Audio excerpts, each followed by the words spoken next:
tozongi awa pour la deuxième partie de l'émission na biso ndenge na sila ko bisa bino deuxième partie de l'émission na biso lelo Vox News tokolobela sur la muka na ba invalidation nyoso ezali koleka au sein ya la muka.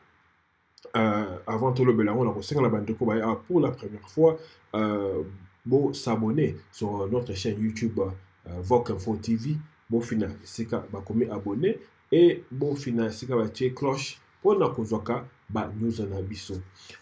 Donc ndenge lobaki d'autres lo bela ba validation ba député à la muka na ndenge ezali ko leka. Avant to commencer wana to kolobela moi makambu nungu oyo eza koleka pe entre ba leader ya la muka.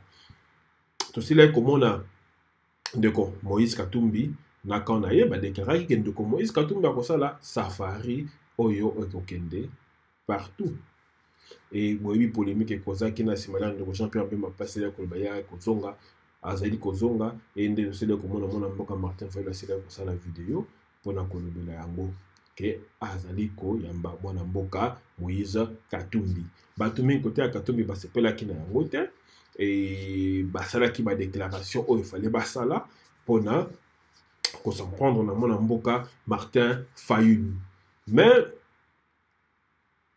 côté PA Martin Fayulu na Mozito tout est comme on a sorti médiatique ya ndeko maître Nico o azalaki ex tokolo ba cadre ya parti ya Franck Diongo o il là comme na sima Martin Fayulu basila ko ça la sortie médiatique na RTVS o ezali ya Mozito pona ko s'en prendre peu na mwana mboka Katumbi pe basila ko expliquer pourquoi Martin Fayulu a mobilisé te pona mwana mboka Katumbi. Pona bango balobaki ete Martin Fayulu d'abord de un peuple congolais qu'on a mobilisé et pardon Moïse Katumbi pardon de un peuple congolais qu'on a mobilisé te pona ye parce que Moïse Katumbi a dit qu'on reconnaître Martin Fayulu te comme président élu. Boye bibino mon côté Moïse Katumbi l'air à l'ékaka la France 24 à cela la déclaration bango bazoka yango malamu te. C'est là que le baquet a dit qu'on reconnaître de un président Félix comme président élu et de deux azako se rapprocher na batu oyo ba yibaki pouvoir et ba qui ko dénoncer que Moïse Katumbi comment est-ce que ya ko komi le belakaza opposant tant que ba membre ya ensemble oya Moïse baza nommé na ba poste sur gouvernement il y a sous gouvernement à Fati. Donc on peut par exemple il y a Kimu Bakumwanda ndenge basili ko nommé kuna na CNCC donc pona bango baza ko lobake bango bakoki ko mobiliser te pona Moïse Katumbi pona ba raison oyo basilaki ko avancer et ba ko lobake tournoi comment dire moi ba tournoi pardon tour oya safari oyo Moïse Katumbi azali ko sala et zali en tant que leader ya ensemble po bango moko batu ya Katumbi de banosaki yango bongo banosaki yango te que azali ko sala tour comme leader ya la muka et pona ye mo Nicole baki ke ce que zolandela kaka ezaka ye pona ye a mobiliser kaka pona Katumbi soki Katumbi aye kosala tour comme leader ya la muka donc président ya coordination mais le ko les abongo te ako sala mobilisation pona yete donc ce que tu vas kolanda oza komona que moi nungu eza. Et surtout, Maître Nico, c'est comme si on a kanda moko contre Franck Diongo parce que Franck Diongo c'est là Kolongola na poste à secrétaire général, il y a parti, il y a Franck Diongo. Et depuis atika na moi kanda moko parce que c'est là Koloba était comment est-ce que Katumbi a ko sangana na Franck Diongo à cause na Diongo mutu oyo aboy ko reconnaître vérité des urnes à Martin Fayulu pas aboy ko reconnaître victoire à Martin Fayulu dans l'élection. Mutu oyo afingaki la muka mutu a respectaki la muka te comment est-ce que ye Moïse Katumbi akoki kotika Franck Diongo azala membre ya plateforme na ye et makambo nyonso wana elekaki na chaîne ya mwana mboka Mozito oyo pe azali l'un des leaders ya Lamuka. Donc soki bolandi boza komona que entre bango ba clash na bango komi okoma makasi parce que Mozito pour permettre que Katumbi azala attaquer na chaîne na ye et ça ko démontrer bino vraiment que ba divergence eza ya ebele pe na ndenge bolandaki Martin Fayulu bakendaki na collège Mobutu pour na kokutana ba étudiant bango baza ko continuer ye Mozito mama if bazali pas avec que malgré que ndeko Jean-Jacques Mamba c'est qui ko désengagé parti na MLC na makambo lequel na collège Mobutu bango kuna Mozito na Fayulu bango baza ko continuer na nzela na bango ya vérité des urnes et baza ko préparer ndenge balobi na mikolo misali koya moins soulèvement populaire moko boy donc on va mobiliser population pour na comme bango éventuellement na soulèvement populaire mais côté MLC le quoi maman bazali bazala ki wana ndeko Jean-Jacques Mamba oyo pas ali cadre à partir MLC azape porte-parole il y a Jean-Pierre Mbemba il y a assez là qui se détacher c'est que désengager partir pour MLC na makambo wana albi et la qui cité que parce que cadre il y a parti azawana et la qui cité que makambo za ko leka na collège botale eza ko engager biso na MLC donc ye aboya ki makambo wana nyonso donc tu éviter guerre ou ya leadership hein et ko sukela wapi parce que Jean-Pierre Mbemba aza kozonga yepé quelque part c'est comme si aza na katikati aza contre Fachi wana yebana na yango parce que MLC bazaka jamais batikala pe jamais kozala malamu na UDPS mais en même temps aza koboya pe ko jouer rôle ya opposant radical wana il alingi pe azala républicain mais différemment na Moïse Katumbi ou peut-être azali moins tendre moins doux na Fachi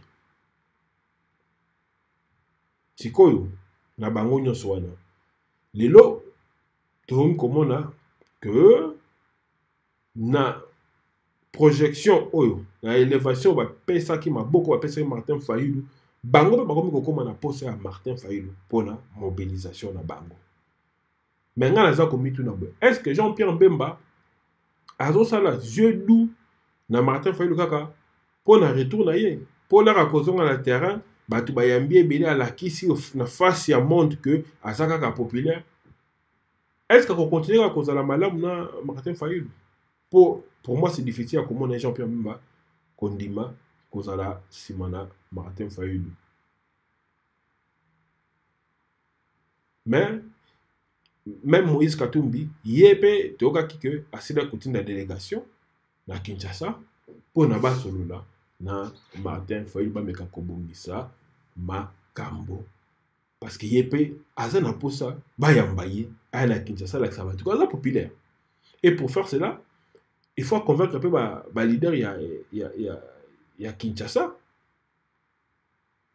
donc est-ce que bazo meka kaka ko bongisa na Fayulu ko zala bien naye pour na temps et après ceux qui bazu ba retour triomphal na bango ba ko pesa e mo Congo parce que tout le bana financièrement boy baza ko financer les sous ba activité ya Fayulu te Moïse akangi pompe Jean-Pierre même bakutazala ko pesa kutu mingi te sikoyo na makambo ndenge ezali ko kende boy parce que toyebi que bango nyonso surtout Jean-Pierre na Moïse parce que Fayulu alobaki aza opposant te azali président élu Jean-Pierre Mbemba na Moïse bango baza ko welela poste ya président ya porte-parole ya opposition et na guerre autre zo komona que peut-être Martin Fayulu soki Jean-Pierre Mbemba a continué kozala naye que akangam neteka pona popularité soit connu kozala je pense que Jean-Pierre Mbemba a kozala soutenu la position wana ya porte-parole de l'opposition par Martin Fayulu parce que jusqu'aujourd'hui Jean-Pierre Mbemba s'il kobimate a tenir ma propos ils allaient reconnaître tes victoires à Martin Fayulu Tandis que Moïse Katumbi, d'un côté, va pouvoir tenir les bosses à la télévision, ezali un peu qu'on diminue, qu'on zanga qu'on reconnaître victoire de Martin Fayulu. Donc, je pense que de ce côté-là, si quelqu'un, hein, il faut la soutenir, je pense que Martin Fayulu a qu'à soutenir plus plus Jean-Pierre Bemba que Moïse Katumbi. Et je pense à partir de Wallande, beaucoup de monde a vraiment guerre où ils ont déjà qu'on menacé et qu'on s'est éclaté les sous les bandes parce que tout comme on a déjà lieutenant ya Katumbi, baza ko beta, basa sina bango beaucoup monde ba muyambo, beaucoup monde ba conseiller Katumbi so baza ko loba côté a failli le pète comme on a pe ba lieutenant déjà baza na ba sous-lieutenant baza ko beta Katumbi na ndenge moko mukete. Mais est-ce que vous soit entre bon mibale to ceux qui peut même baye paye à sali makambo fa sala bayambie malamu azu poste à porte-parole de l'opposition a ko pesora pesi moko est-ce que y pas ko kota na kati ya geger wana to yebite. Mais lelo to kolobela mingi sur invalidation ya ba député ya Lamuka. Liboso tosila ki komona suspension d'abord il y a Mike Mukebai. Mike Mukebai a suspendu nous bosili koyeba sur ma propos tenaki contre Godem Poi. Suspension il y a 12 mois mobimba. Et dans 12 mois Mike Mukebai a kozwa 0,100 a kozwa ata 1 KT. Et Mike Mukebai ndenge tuzi koloba yepe azakaka député ya la Muka.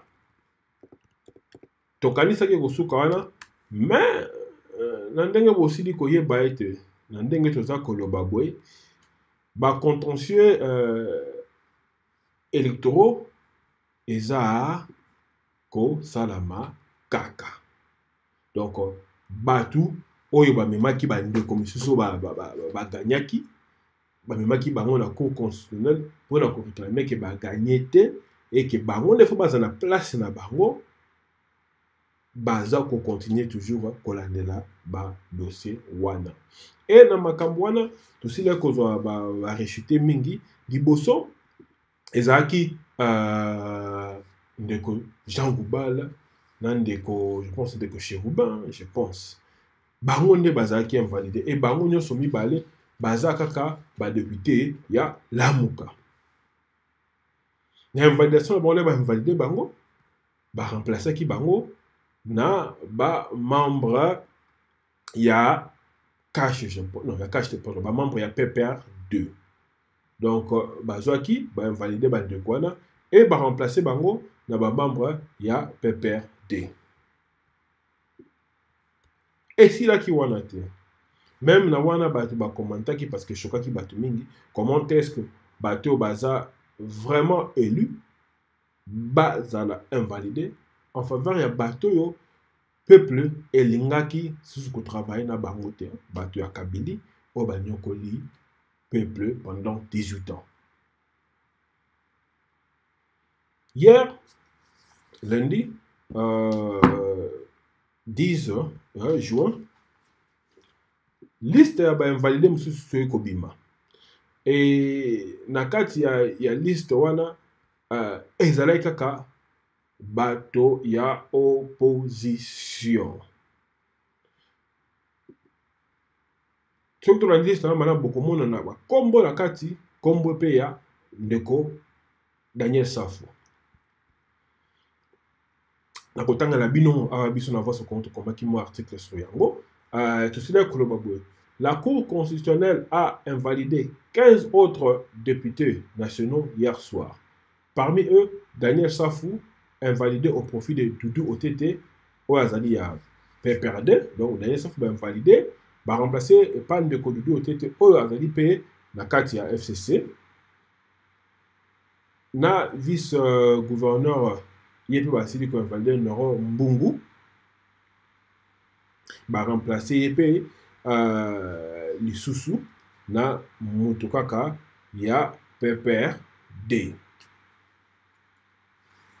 Na mo amba je sais que le député Safou.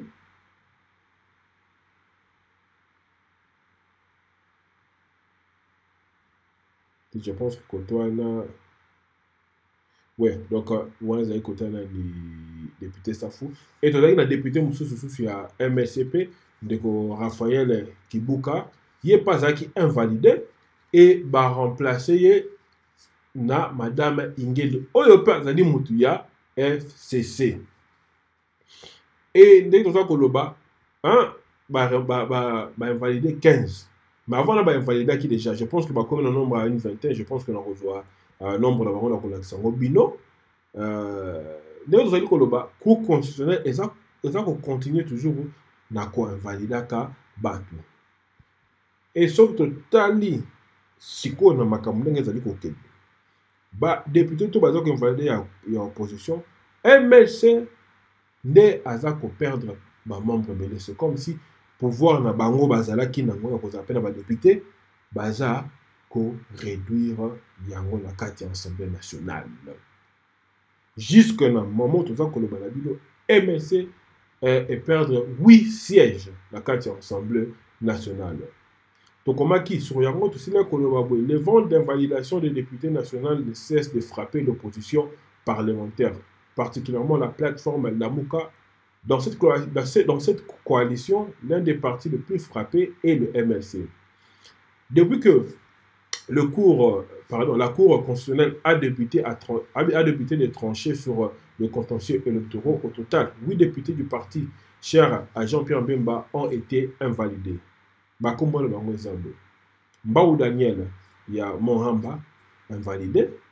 À la Kani, il y a circonscription, il y a Nisala, invalidé. Dans Monga Lakuna.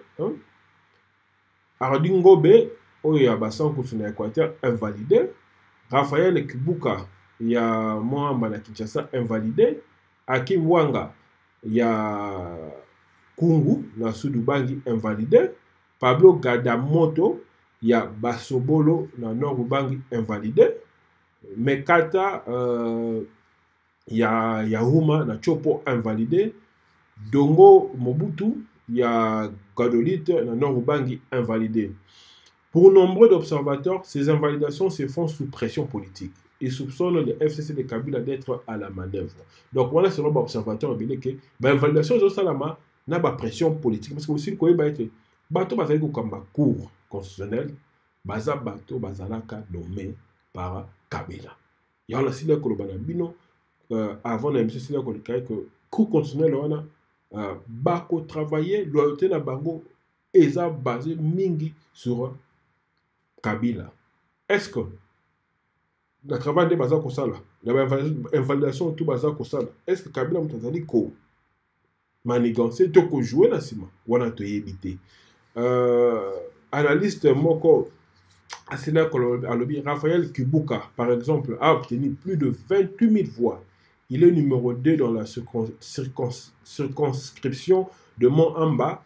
Alors, sur base de quoi est-il invalidé à Touni? Le FCC veut obtenir une majorité confortable au Parlement, une majorité qui pourra lui permettre même de faire tomber le président de la République. Donc, moi, les analystes a aussi que Nandenge FCC dit comme un makam oyo, Nandenge baza ko sala, ko invalidé, ba député tout ya opposition, balingi ba comme na majorité moko confortable, malgré baza déjà majorité, mais balingi ba comme na majorité moko confortable, oyo ko permettre même bango, ba koisa président. Donc, eza manigance moko. Bazo qui déjà majorité, mais ce qu'on balingi ba toko le boto ba en anglais, ba strengthen, ba soudé pena ba tcha pena ba boulon pena kanga pena majorité na bango za na makasi na kati ya parlement pour leur permettre bango que ceux qui balingi ba ko so mokondi ba to côté na bona kati ya parlement ba kozala te et mokondi fachi akokoya malembe et tranquillement.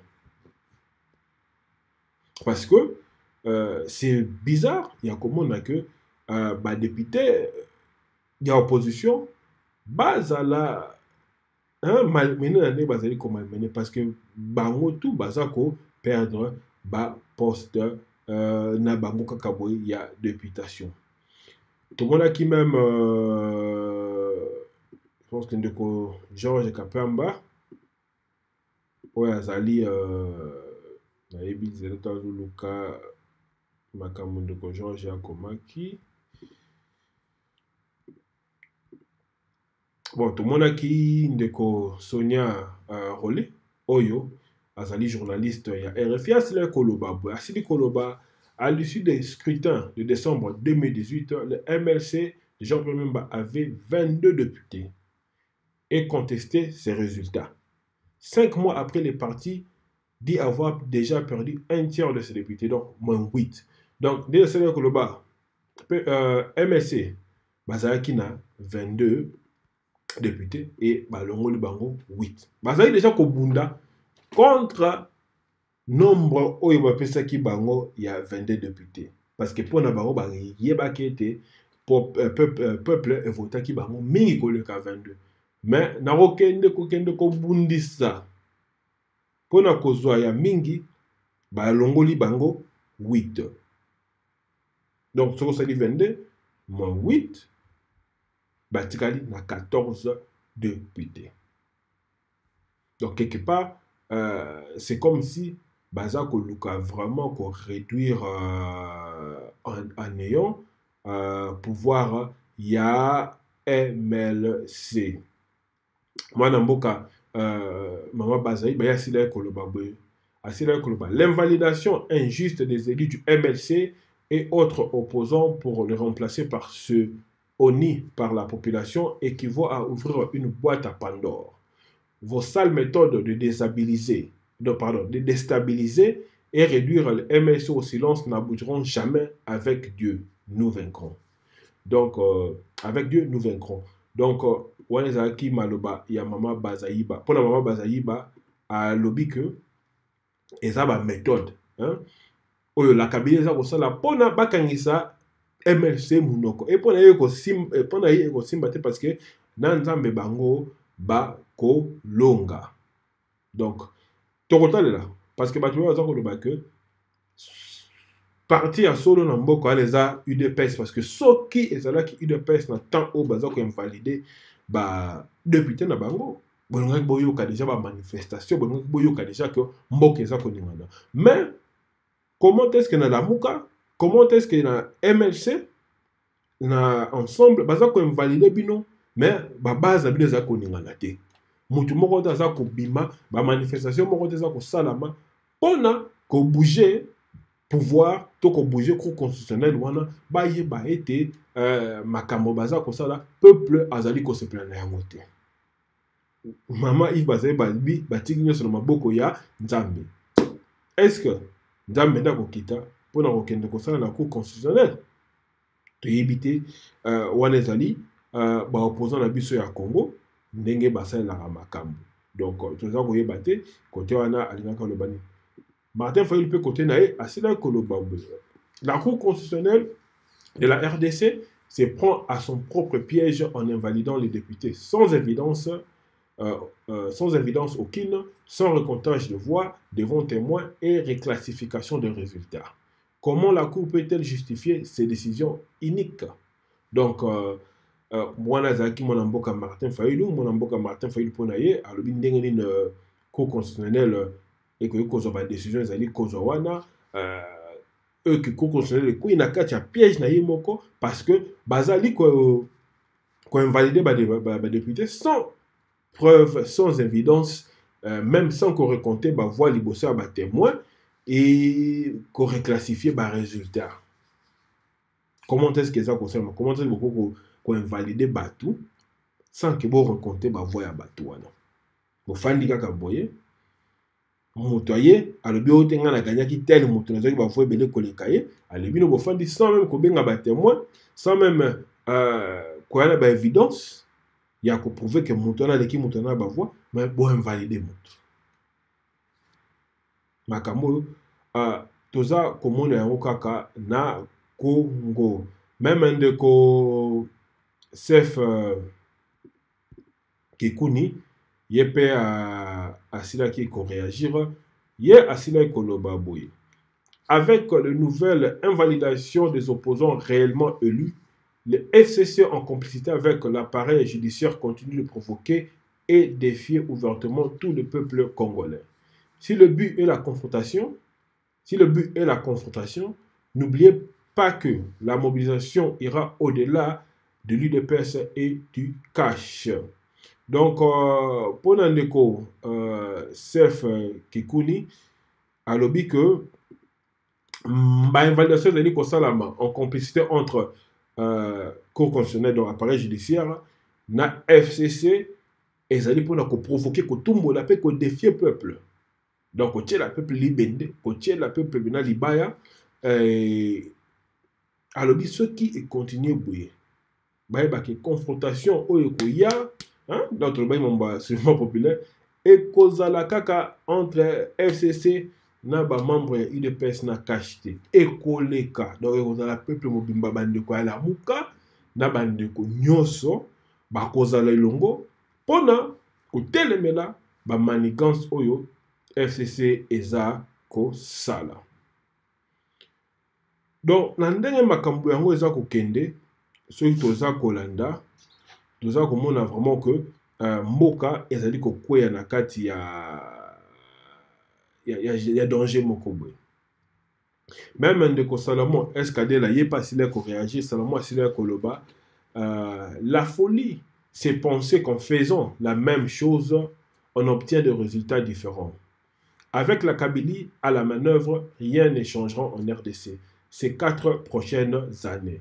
C'est pourquoi l'opposition restera unie et déterminée pour faire advenir une véritable alternance.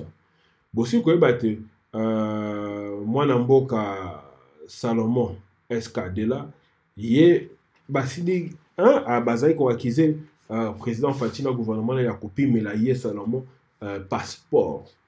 Déjà la position est déjà ça la position ya Kanda contre le gouvernement ils allaient en place. Pendant moi Namboka Salomon et Bozako Luka, Bozako Kanisa que makambo eza différent, mais en réalité makambo eza différente parce que na Kabila à la manœuvre donc Kabila na sima makambo tout et là comment côté ko changer na RDC na ba 4 années oyo ezali koya que makambo ko zala kaka la même chose. Ya ba lobi yango ane sengeli était opposition dans la zone opposition la muka ba leader wana tout bazana na kati faut batika la bomoko pona ko mema changement ya solo parce que oyo pona bango nde baza ko mona fati na pouvoir wana ezali changement te parce que Kabila azakaka na sima ya ma solo. Donc wana ezaki ba réaction vraiment ya ba leader belé ba leader belé na ba politicien ebele oyo ya opposition baza sur le terrain na ndenge bazali komonela makambo na ndenge baza komona que ba député na bango baza invalidé na ndenge moko ya mabe parce que pona bango ba député na bango baza ba député bazala ki voter et les députés oyo bazoyiba ba voix to bazala ki voter te eza ba oya FCT oyo bazali ko reconduire bango et ko invalider bandeko ya opposition. Même ndeko Georges Kapiamba ya sila koloba que la Cour constitutionnelle a invalidé 23 parlementaires de l'opposition Lamuka. Donc au total Lamuka perd 23 parlementaires dont 21 députés, 8 il y a MLC, 7 il y a MSR, 4 de AMK, 2 il y a Dynamique et 2 sénateurs. Bango tout, il y a ensemble les sénateurs. Voilà. Donc, pour la situation, c'est inacceptable.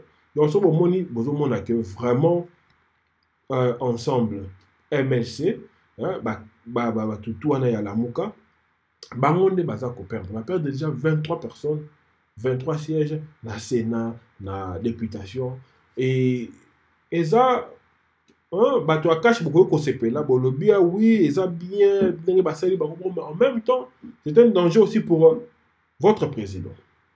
C'est un danger pour le président Fachi parce que azo mitia na position moko boye bon azo mitia te bon bazo tia na position moko boye oyo et qu'on permettre pe FCC a changé ba loi na kati ya parlement soki alingi parce que baza na majorité na kati ya parlement baza na majorité na Sénat et ndenge baza ko réduire l'opposition na kati ya Assemblée nationale na eloko ya moke opposition kozala na mingi ya koloba te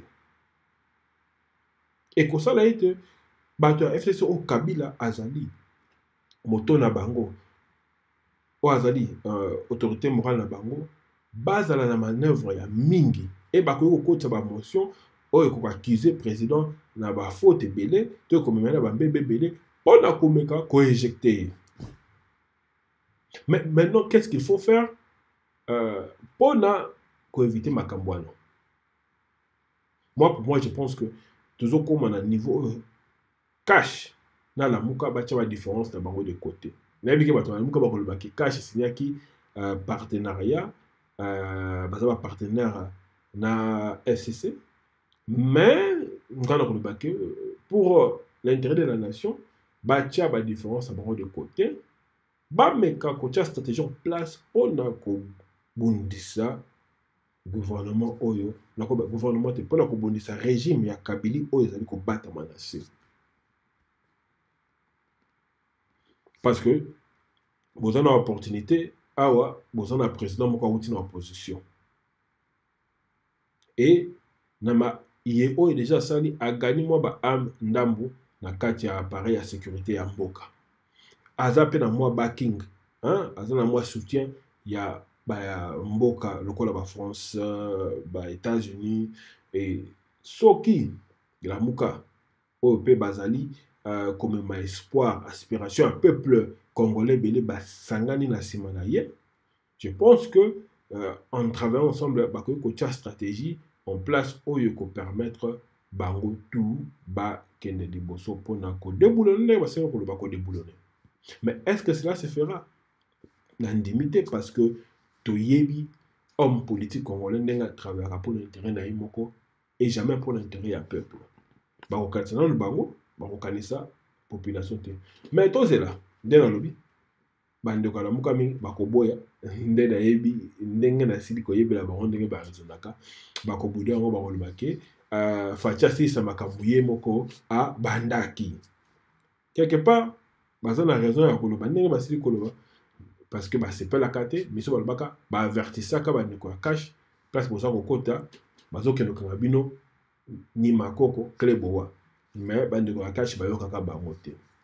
Et tokoti na moi sujet asu kezali voyage à Moïse Katumbi na Goma asile ko kenete parce que selon bato ya Moïse Katumbi ba empêchaki ye a atterrir na Goma mais na koluka ba évidence to preuve ya komona esika nini lettre moko et comment maki pona ko empêcher na sili koluka vraiment sincèrement na sili komona ya moté. Mais la tanga kaka ba écrit ya ndeko kamita tupé na preuve abimisaki o ezali kola ki c'était ba ça qui vraiment demande mais to yebité soki ils aura combien de jours on a société aviation à Congo et puis sa réponse to yebité parce que moi ça qui demande les 6 et to yebité combien de jours ils aura parce que bis aussi peut comme on a réponse à ma responsable à l'aviation à Congo na ba biloko tout ba bimisa ki on ba tebele baza ko senga mo abike bola ki ça peut réponse pour l'acception demande mais bola acception réponse oyo aussi là qui convoité ba miso ba kenda ki ti mosika ko lobake si réellement ba pimela ki pourquoi pas de comme Moïse Katumbi azwaka ka vol régulier asala ne ma fasala ki na mozito là ba kenda dernièrement na est azwaka ka vol régulier a kende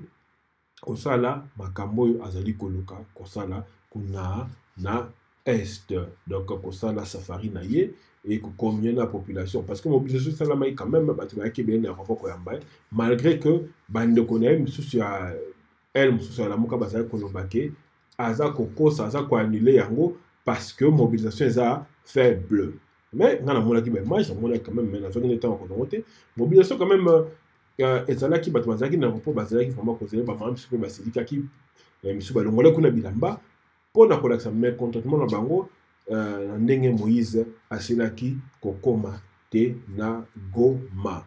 ndeko Muyamba kuta asilaki kutu kolancer susu pic contre Mafa asilaki koloba ye ke safari ya Muyamba ekosalama bakodépendre na individu moko te na kati ya lamuka ekosalama mpe ekozala réussite car Moïse Katumbi aza leader ya solo donc mpona bango Mafa amobilize to amobilize te réussite ya safari ya Moïse Katumbi eza garanti.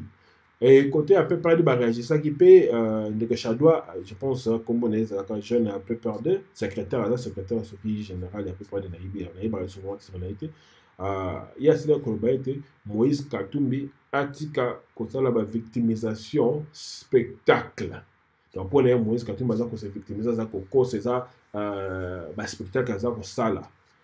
Donc, c'est un peu ça. Restez branchés sur votre site de référence de Congo. Bon s'abonner à la chaîne Abino Vogue Info TV. Donc, banda de temps en temps, la Rabino, news ya boye pour et permettre de nous comprendre, plutôt partager ensemble pour na ko kende liboso. Donc, quand la Rabino balasima, bon s'abonner massivement pour beaucoup la vidéo na bande ko bazo comprendre ça ko ya te pour ko yeba ma solo ya mboka. Quand la Rabino balasima, à la prochaine. Bye bye.